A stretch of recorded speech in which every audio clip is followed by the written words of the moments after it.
आर्वी शहरात एक गंभीर प्रश्न उभा राहिलाय। स्वतःच्या घरात स्वतःच्या मालमत्तेवर 40-50 वर्षापासून राहणाऱ्या नागरिकांना अचानक घरकुल योजनेपासून वंचित करण्याचा डाव रचला जातो आहे का?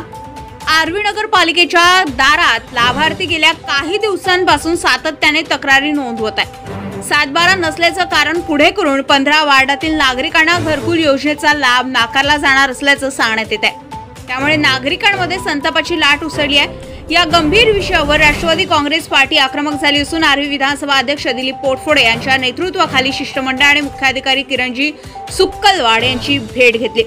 मुख्याधिकाऱ्यांनी 7/12 बंद असल्यामुळे योजना राबवण्यास अडचण होत असल्याचं सांगितले। मात्र या सर्व वार्डात यापूर्वी सर्व शासकीय योजना राबवण्यात आल्या आहेत, मग घरकुल योजनेवरच अडथळे का, असा थेट सवाल राष्ट्रवादी काँग्रेसकडून उपस्थित करण्यात आलाय।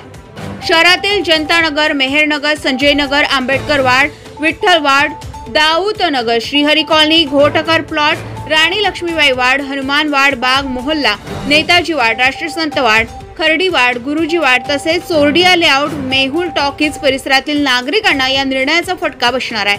हे नागरिक अनेक दशकांपासून वास्तव्य करत आहेत। त्यांना आजवर इतर सर्व शासकीय योजनांचा लाभ मिळाला, मग आता अचानक अतिक्रमण म्हणून कसे दाखवले जात आहे, असा थेट प्रश्न नागरिकांकडून उपस्थित करण्यात आलाय। यानंतर राष्ट्रवादी काँग्रेस पदाधिकाऱ्यांनी तहसील कार्यालयात धडक देत गावठाण आबादी आदेश तातडीनं काढावा अशी मागणी केली आहे।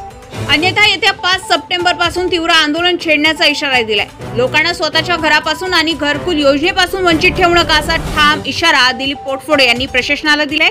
याच पार्श्वभूमीवर राष्ट्रवादी काँग्रेसच्या शिष्टमंडळाने आमदार सुमित वानखेडे यांची भेट घेऊन प्रश्नाचे गांभीर्य मांडले। आमदारांनी प्रश्न तातडीनं मार्गी लावण्याचं आश्वासन दिले। यावेळी शुभांगी कलोंडे, माधुरी सपकाळ, सोनाली जैन, सीमा डहाके, सुरेंद्र वाटकर, दिनकर कोयरे, अशोक धानोरकर, दिलीपराव बोरकर, प्रफुल्ल सोमकुवर, सिद्धार्थ कळंबे, राजू बोरकुटे यांसह अनेक पदाधिकारी उपस्थित होते।